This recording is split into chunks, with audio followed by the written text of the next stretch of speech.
Welcome to the Garden of Horror random movie review. And today is a beautiful day in June. As you can tell, I'm maybe a little bit red because I went to the beach yesterday, but hey, gotta go sometime. I haven't been there maybe 3 years since during the day, like in the morning. Like, yeah, it's East Coast Beach, but whatevs. So, starts like always. I'm having a beer because I love beer or wine or whiskey, any alcohol to be honest with you. But today I'm drinking the River Horse IPA. Yeah, it's delicious actually. But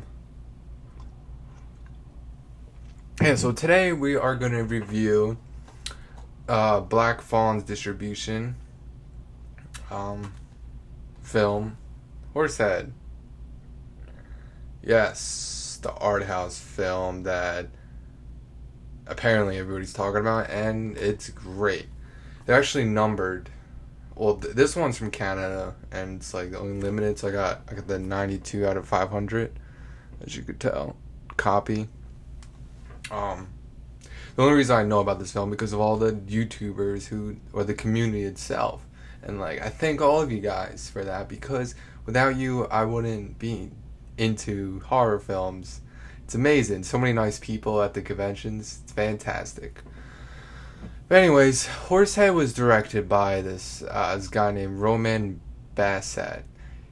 His IMDb, I've never really heard of him. I looked him up on IMDb, and he really doesn't have, like a Christopher Lee resume. And unfortunately, he did pass away. But he has a few short films up on there. But yeah, this film includes Lily Flower, which I never really heard of her before either, but she did a fantastic job in this movie. And the other woman who plays her mother, I can't really pronounce her name, but Castronata Macula. She was in a two or maybe a few Lucio Fulci films like The Beyond and The City of the Living Dead. So let's start things off with the plot. Lily Flower's character plays this girl Jessica who's been studying lucid dreaming. Her grandmother passes away, so she heads over to her mother's house. I'm not sure really where her mother, like I mentioned before, is played by Castrion Macula. So Jessica is staying there for the time being. They had the funeral, and she started to realize there's a secret involved of her grandmother's death. She has suspicion. So she eventually becomes ill and bedridden after a nightmare. And essentially, since she'd been studying lucid dreaming, she takes advantage of being bedridden and goes deeper into her dreams and to find the truth about her grandmother's death.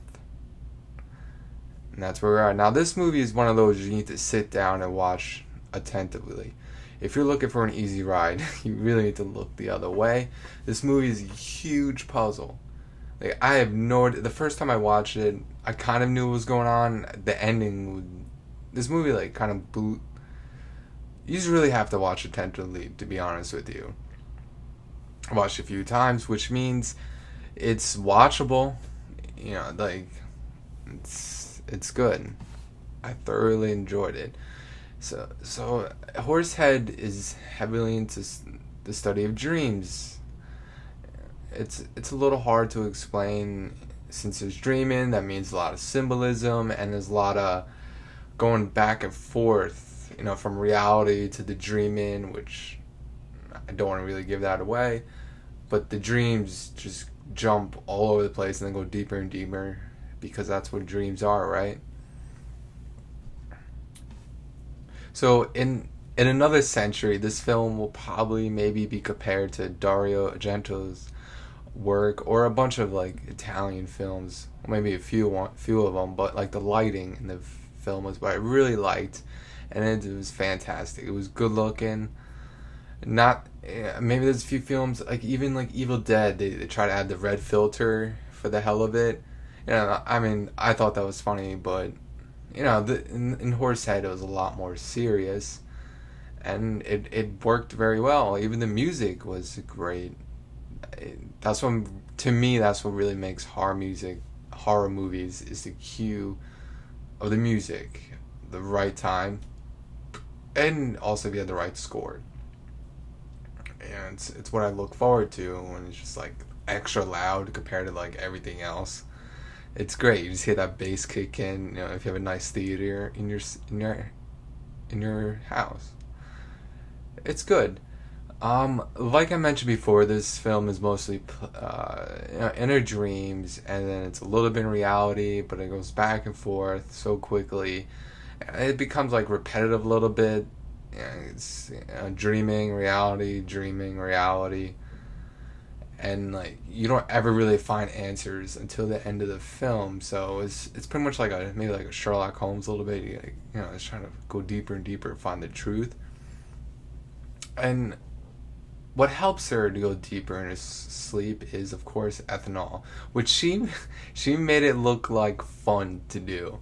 I mean, I will never try it, but I'm sure people who are easily manipulated or drug addicts, they'll be like, I want to try that. I want to dream. I want to have those dreams that are linked with my reality. But yeah, it's funny, but do not try that at home at all. Really, this movie is just beautiful. There's great character development. It's entertaining. But though it's hard at times to understand because the situations in this film are so elaborate and then really impossible. But I really feel like the people who made this film made it so elaborate just to be artsy.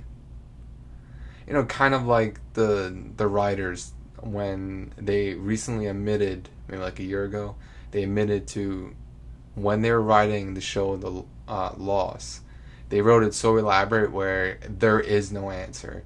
So it's just a thought that maybe these people who worked on this film, Horsehead, could have the same idea. Like, it doesn't have answers, or maybe it does. It just needs to really put the puzzle together, I suppose.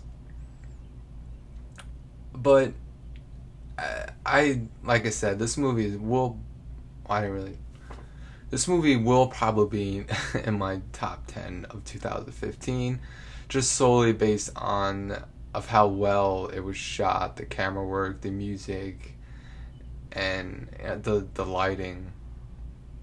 And I'm sure it'll make a lot of top 10 of 2015.